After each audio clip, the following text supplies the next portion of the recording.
This December, Doctor Doom becomes the biggest villain in the MCU. 1 year after that, we get a film called Secret Wars.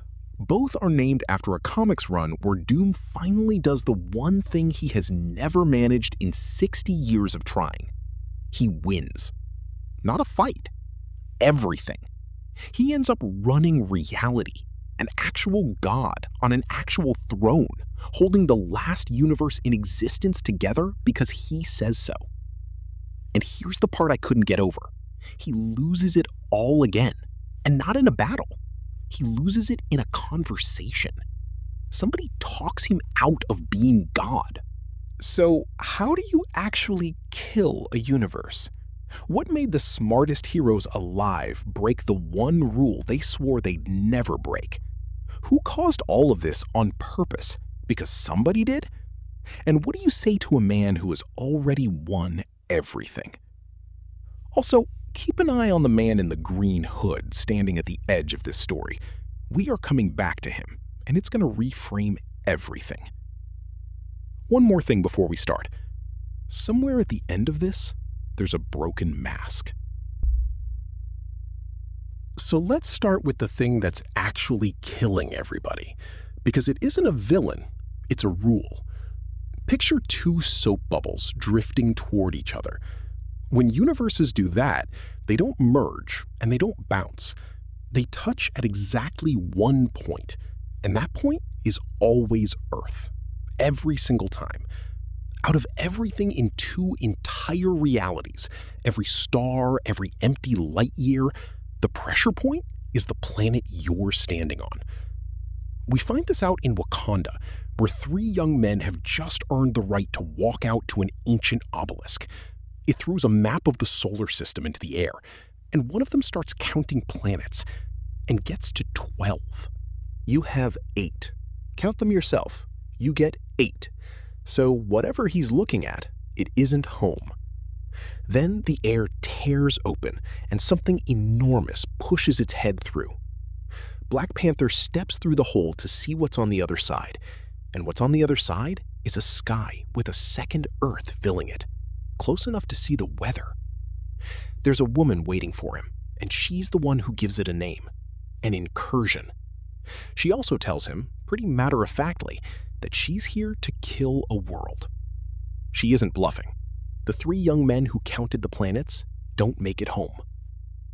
So the smartest people alive get in a room, and before anybody says anything useful, they make each other prove they're real, one at a time, because they can't be certain what's wearing their friends' faces. That's the mood going in. Nobody in that room trusts anybody else in that room. Then Reed explains the maths, and this is where it gets genuinely nasty. When 2 Earths touch, you get 8 hours. Not 8 hours to be clever, 8 hours to pick one of exactly 2 options. Option 1, do nothing. Both Earths die, both universes die with them, and that's every living thing in 2 realities. Option 2, destroy the other Earth. Just the Earth. 2 entire universes carry on. Read option 2 again, because that's the whole video. To save everything, somebody has to murder a populated planet. Not a monstrous planet, a planet exactly like this one, with a Wakanda on it, and a New York, and a version of you asleep in bed. So which one do you pick? Genuinely, you've got 8 hours, and doing nothing is also a choice, and it's the one that kills your kids too. Sit with that, because these people had to. But they try to do it properly first, and I want to give them that. They gather all 6 Infinity Gems. They put the gauntlet on Captain America's hand, and he stands in front of an incoming world and shoves it back. It works. It's the most impressive thing anybody does in this entire story. And it costs them everything. Because when it's over, the gems are shattered or simply gone, and nobody can tell you why. They spent the best tool the universe had on one incursion. There are more coming, and they can't do that again. Therefore, the arguments start about what they'd trade next time, about how many principles you can put down before you notice your hands are empty. Captain America tells them he won't stand next to people who are talking themselves into this. And his friends decide that's the problem. So Doctor Strange steps forward and takes the whole conversation out of his head, erases it. The one man in the room who kept saying no ends the night unconscious on the floor, while everybody who did it stands around and watches. That's the good guys. That's their answer to a man who wouldn't agree with them. Delete the objection. Hang on to that, because in about 4 minutes, somebody's going to accuse a man in a metal mask of playing God. And I want you to already know what the heroes did. But here's the thing nobody in that room knows. None of this is an accident. Remember the man in the green hood? Told you we'd come back to him. He's flying a small platform backwards through time, past a volcano world, past dinosaurs, looking for the place where the end of everything started. And he finds it. It's a room and a machine, and the man standing next to him was built in it. Therefore, we need to talk about what he's been doing with his years. Because across realities, quietly, on a schedule, he has been hunting down other versions of that man and killing them. Not in a rage, methodically. Each death pushing the survivor a little further toward becoming something useful. He's building a weapon out of a person, one murder at a time. And how do you even file that? Is it still murder if the victim is a copy and there are thousands more? And 7 years into that program, on a world that never did anything to anybody, the first incursion happens. The first one.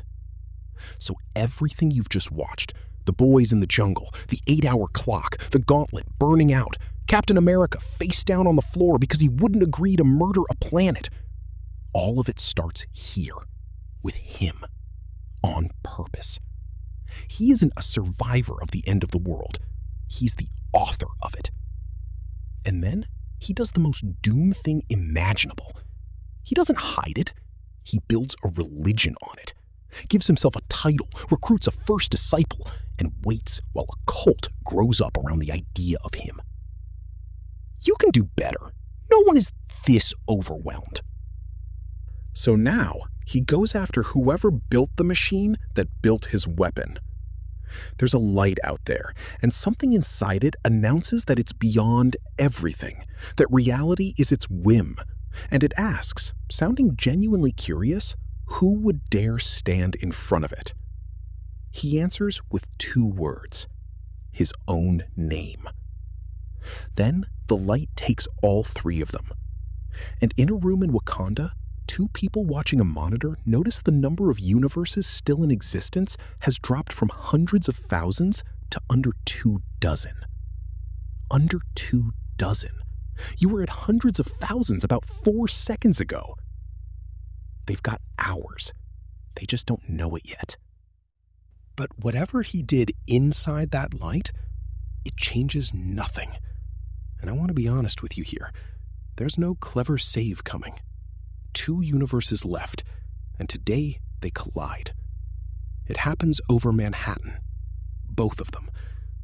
There's an enormous battle, and I'm going to move past it quickly because the fight is the least important thing on these pages. What matters is a small ship, a very short list of names, and a door that has to close while people are still outside it.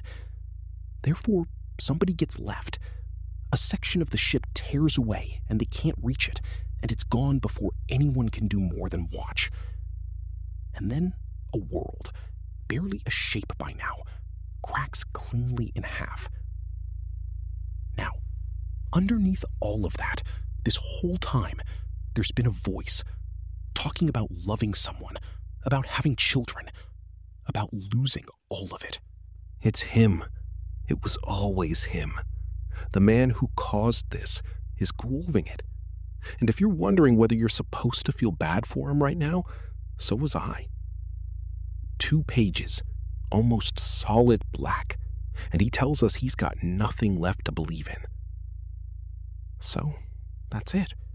Everything dies, on schedule, exactly the way that silver-haired man promised in the very first issue. Except there's a wrecked ship sitting on a rock, under stars that shouldn't exist. So look at that rock again. Everything died, and there's still ground under that ship, and a sky, and stars, which means somebody rebuilt the world. And I need you to understand how strange the thing he built actually is. It's a planet stitched out of dead realities, fragments that should never share a map, bolted edge to edge and held there by will. Every piece has a ruler. Every ruler kneels to one man, and he has an army of thunder gods to make sure they keep kneeling. And here's the uncomfortable bit. He did save everyone. That's not spin. That's just true. Every living thing that still exists is standing on something he made. Does that make him the hero of this story? He'd say yes. He'd say it's not even close. So the survivors have the same question you do. Where does a man get that kind of power? 2 Spider-Men go and find out. It's under a statue, through a trap door, down into a white void with no floor. And the source of his power isn't an engine, or a relic, or a throne. It's a man, hanging upside down in the dark, who cheerfully tells them they're already looking at it. Yeah, the thing holding the last world together is a person, and it's the same person he spent years murdering copies of. But my favorite scene in the whole run is much quieter than that. A boy asks his mother for a bedtime story. She tells him the official version. 4 astronauts, a crash, a terrible time, a grandfather who didn't survive it. And then a blinding light, and his father, who made a world out of nothing. A world that was everything. Then the boy asks what happened to his uncle, and she tells him that's a story for when he's older, and turns out the light. That's the myth. And I want you to notice something about it. Every single fact in it is true. He didn't lie to his own son. He just stopped the story 1 page early, which is a trick you've absolutely had done to you by somebody about something. But somebody out there has read the real story, and gods have a specific problem. Everybody can see them. An army comes over the wasteland behind a masked man whose whole pitch is that the thing in that castle is not a god. He doesn't ride out. He watches from a window with his family, the way you'd watch weather. And his daughter, who knows him better than his court does, tells him this one feels different. Therefore, the crack starts inside. One of his own thunder gods says out loud what the others have been carefully not thinking, and Heaven's enforcers start beating each other with hammers in their own hall. Then some of them fly down and attack his castle.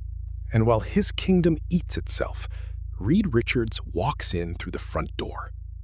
So here they are, last world in existence, end of all things, and it comes down to these 2, talking. Now, Doom has needed one thing to be true his entire life, that the only reason Reed keeps winning is luck, or interference, or the universe having bad taste. That if you stripped all that away and put them side by side, Doom would be the better man. And look where you've got to. He's God. He remade reality by hand. He's holding the last universe together with his will. If it was ever going to be true, it's true right now. So what do you say to that man? Therefore, Reed tells him the truth, and there's no triumph in it at all. He says he's never once thought of himself as the better man. What he's thought, this entire time, for 60 years, is that Doom could be better than he keeps choosing to be. And Doom agrees with him. One word. After a lifetime built on the exact opposite, he admits it out loud. And then he tries to kill him, because admitting it and surviving it are 2 different things, and he can only manage one. So he loses the throne, all of it, and what's left is a balcony, and a man standing on it with no armor, no court, and no world to run. He's holding a piece of a metal mask, turning it over like he's trying to remember what it was for. Told you we'd get to the mask. And then he looks up, and for the only time in the entire story, you see his face. It's healed, and he's smiling. The last thing the story says is that everything lives. That's the story the next two Avengers films are named after. Doomsday, this December. Secret Wars, the December after. And when you watch them, watch him. Because he never beat Reed Richards. He became god of everything that was left, and it still wasn't the win he wanted. The win he wanted was to be the better man. And the moment he finally admitted he wasn't, he stopped needing to be.